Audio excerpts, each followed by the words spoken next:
Dumating ng aking mga parcel na in-order. Ito yung mga katas ng pagtitinda ko ng Graham bar. Bumili ako dito ng laminator ko. Meron ako ditong printer na pang sticker. Basta ganun.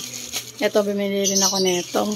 Tapos ito, syempre yung foil para sa ating gagamiting sa Graham bar natin. Ayun siya guys, i-unbox na natin siya or in-unwrap na.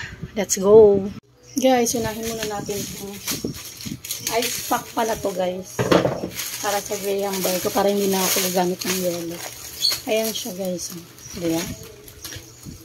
Next one, ito muna pa tayo. Ito. Foil to guys, foil. Alam ko foil to. Mga panggamit din natin ko sa ating Graham bar syempre.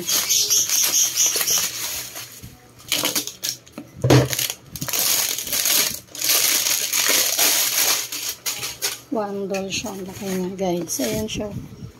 Diba? Ayan siya ba? Ang taba niya. Ayan siya kakapal guys. Next one. Ito. Excited ako dito guys. First time ko magkakaroon nitong printer. Iyan siya. Thermal printer siya. Hindi na ginagamitan ng ink. Kaya okay na okay. Ito pang label ng ating Graham bar. Ayan siya. Walang lit lang pala ng ano. Ito siya. Sticker ko. Ayan siya guys. Tapos ito. Yun lang. Ito yung ating. Ang cute naman nito. Ang liit lang. Liit lang pala yan. Tapos ito. Unpack na rin natin ito guys. Ayan siya guys. Wow.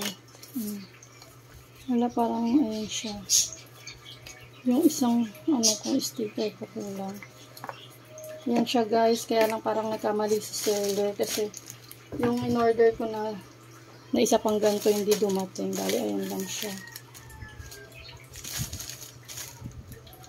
Next naman tayo. Excited din ako dito guys. Laminator to. Binili ko. Ito yung mga naipon ko sa pagtitinda ko ng Graham bar. Mga tubo ko. Binili ko sa Mexico.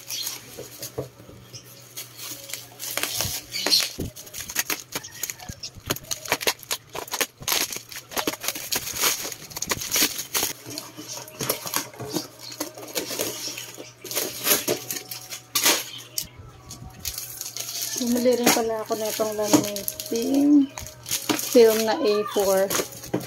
Bali 30 pieces siya guys.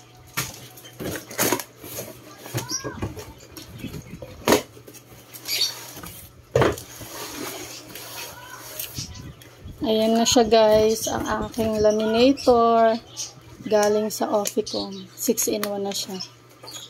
Makakapag-laminate na tayo ng ID.